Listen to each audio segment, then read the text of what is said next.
বিশ্ব মঞ্চে দাঁড়িয়ে যিনি নিজেকে গণতন্ত্রের জননীর কারিগর বলে দাবি করেন, জানেন সেই 56 ইঞ্চির ছাতিওয়ালা সরকার আসলে কাকে সবচেয়ে বেশি ভয় পায়?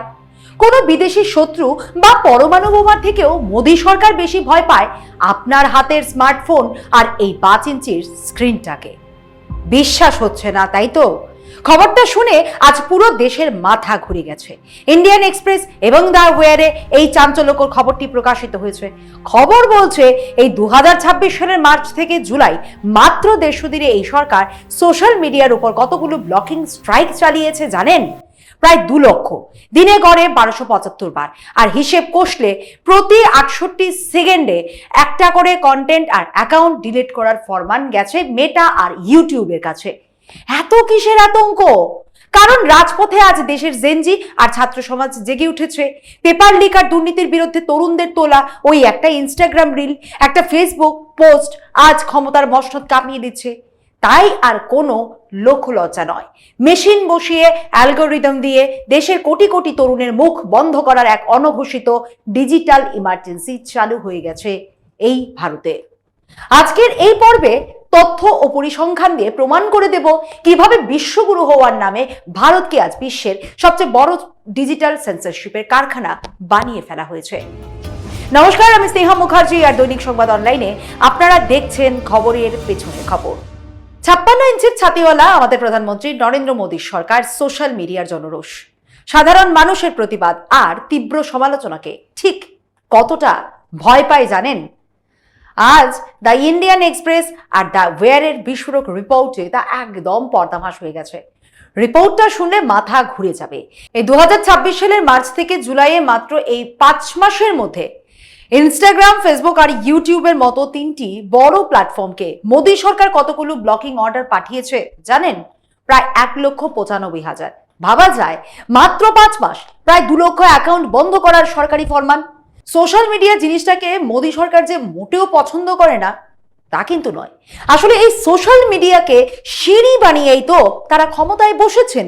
তাই সোশ্যাল মিডিয়ার শক্তিটা ঠিক কতটা বিপজ্জনক হতে পারে তা তাদের চেয়ে ভালো আর কে বোঝে।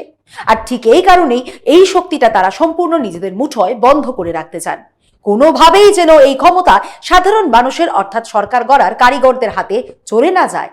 তাই নরেন্দ্র মোদীর মুখে একটা কথা শুনে থাকবেন, দেশে বিদেশে তিনি গর্ব করে বলেন ভারত গণতন্ত্রের জননী, মাদার অফ ডেমোক্রেসি।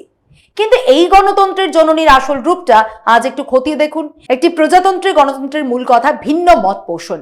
ভিন্ন মত না থাকলে সেটা গণতন্ত্র নয়, হয় রাজতন্ত্র কিংবা স্বৈরতন্ত্র। এই দেশের সরকার তো আগে রাজা বাদশারাও চালিয়েছে, সেখানে ভিন্ন মতের স্থান ছিল না। আর এখন শুধু ইনস্টাগ্রামের কাছে সরকারের তরফে গেছে 1 লক্ষ ব্লকিং নির্দেশ।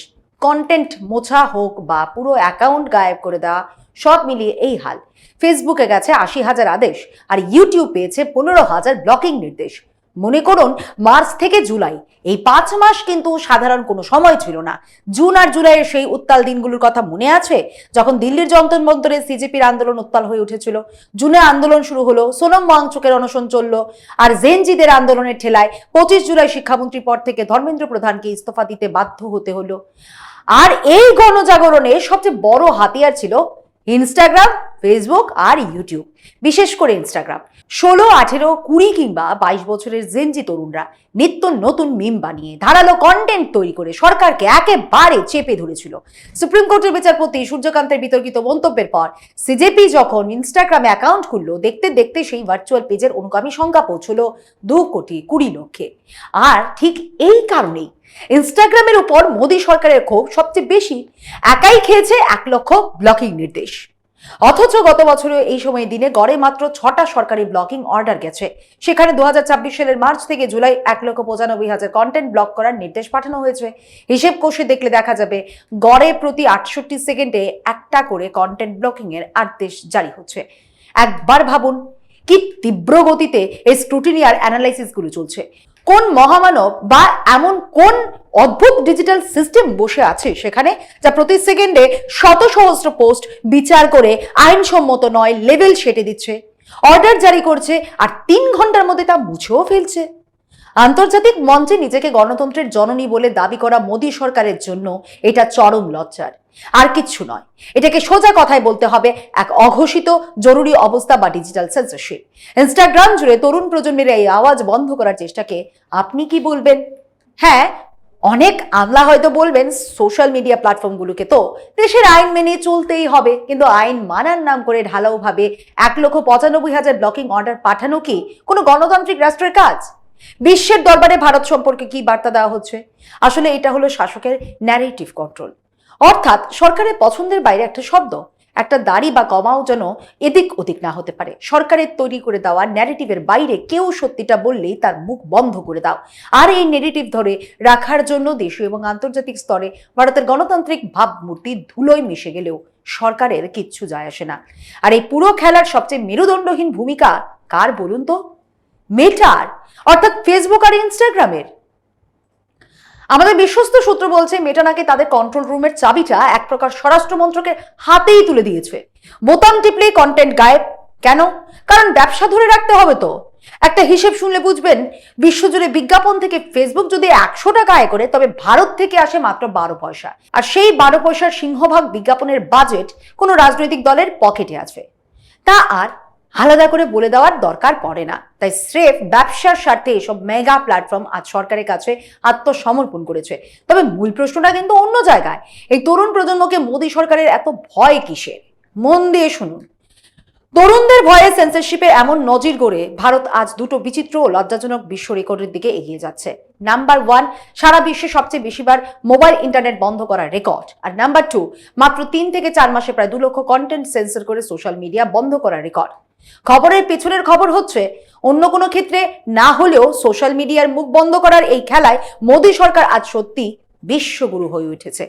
আর এসব করা হচ্ছে স্বরাষ্ট্র মন্ত্রকের সেই কুখ্যাত সহযোগ পোর্টালের মাধ্যমে, যে সহযোগ পোর্টাল নিয়ে গত বছর থেকে আশঙ্কা তৈরি হচ্ছিল। আজ সেটাই সেন্সরশিপের সবচেয়ে বড় হাতিয়ার হয়ে উঠেছে।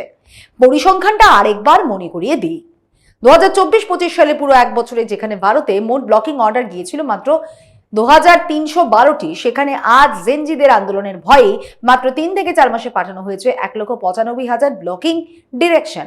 যে জেনজি প্রজন্ম সোশ্যাল মিডিয়ায় প্রশ্ন তুলছিল, প্রতিবাদ করছিল, তাদের উপর এই ডিজিটাল স্ট্রাইক চালিয়ে মোদিজি শেষমেশ লালকেল্লার প্রাচীর থেকে তাদের কি তকমা দিলেন? দিমাগি নকশাল।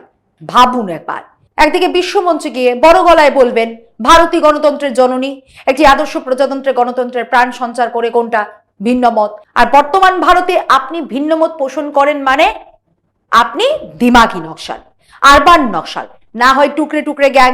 আর অন্যদিকে কোনো তরুণ নাগরিক প্রশ্ন তুললেই, আন্দোলন করলেই তাকে সেন্সরশিপের মুখে ফেলবেন, অ্যাকাউন্ট লক করবেন আর দেশ বিরোধী বা নকশাল বলে গালি দেবেন। গুজরাটের মুখ্যমন্ত্রী হিসেবে 13 বছর আর প্রধানমন্ত্রী হিসেবে 12 বছর যে নরেন্দ্র মোদী গত 25 বছরের রাজপথের আন্দোলনের তোপে পড়ে নিজের সরকারের কোনো মন্ত্রীর উইকেট পড়তে দেননি, কোটি কোটি সাধারণ মানুষের এই ডিজিটাল প্রতিবাদের গুঁতোতেই শেষমেশ সেই মোদী সরকারকেও হাঁটু মুড়ে বসতে হয়েছে। ইন্ডিয়ান এক্সপ্রেস একটি আরটিআই সূত্রের নথি উদ্ধৃত করে দেখিয়েছে, 2024 সালের অক্টোবর থেকে 2025 সালের অক্টোবর পর্যন্ত পুরো এক বছরে স্বরাষ্ট্র মন্ত্রকের সহযোগ পোর্টালের মাধ্যমে 19টি অনলাইন প্ল্যাটফর্মকে সরকার মোট ব্লকিং অর্ডার পাঠিয়েছিল মাত্র 2312টি। দিনে গড়ে মাত্র 6টি। কোথায় এক বছরে দিনে গড়ে 6টা ব্লকিং অর্ডার, আর কোথায় আজ দিনে 1275টা। এবার বুঝতে পারছেন সোশ্যাল মিডিয়ার শক্তিতে সরকার কতটা দিশেহারা আর বেসামাল।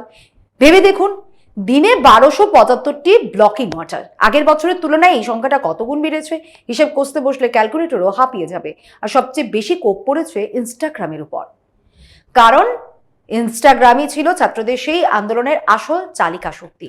এমনকি পরিস্থিতি সামাল দিতে না পেরে আমাদের প্রধানমন্ত্রী নরেন্দ্র মোদীকে শেষমেশ মাঝরাতে ইনস্টাগ্রামে অবতীর্ণ হতে হয়েছিল। পরপর 2-3 রাত মাঝরাতে ওই ইনস্টাগ্রাম রিলের মতো ভার্টিক্যাল ফরম্যাটে ভিডিও রেকর্ড করে হ্যালো ফ্রেন্ডস বলে রাজপথের সেই জেনজি আন্দোলনকারীদের শান্ত করার চেষ্টা করেছিলেন তিনি। এই রিপোর্টে আরো পরিষ্কার করা হয়েছে, ফেসবুক পেয়েছে প্রায় 80,000 আর ইউটিউব 15,000 ব্লকিং আদেশ। তার মানে সব মিলিয়ে মেটার মালিকানাধীন ফেসবুক আর ইনস্টাগ্রামের উপরেই গিয়ে পড়েছে মোট সরকারি ব্লকিং অর্ডারের 10টার মধ্যে 9টাই। আর এসবের পেছনে আসল কলকাঠি নাড়ছে সহযোগ পোর্টাল।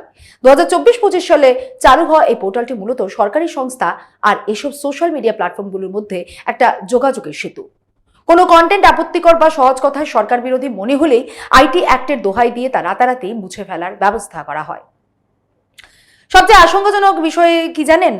আগে যেখানে কোনো কন্টেন্ট বা অ্যাকাউন্ট ডিলিট করতে অন্তত 3 দিন সময় লাগতো, এখন সরকারের চাপে মাত্র 3 ঘন্টার মধ্যে মুছে ফেলা সম্ভব হচ্ছে। তার মানে সরকার যেভাবে চাইছে তথ্য সেন্সরশিপ ঠিক সেভাবেই নিয়ন্ত্রণ করছে।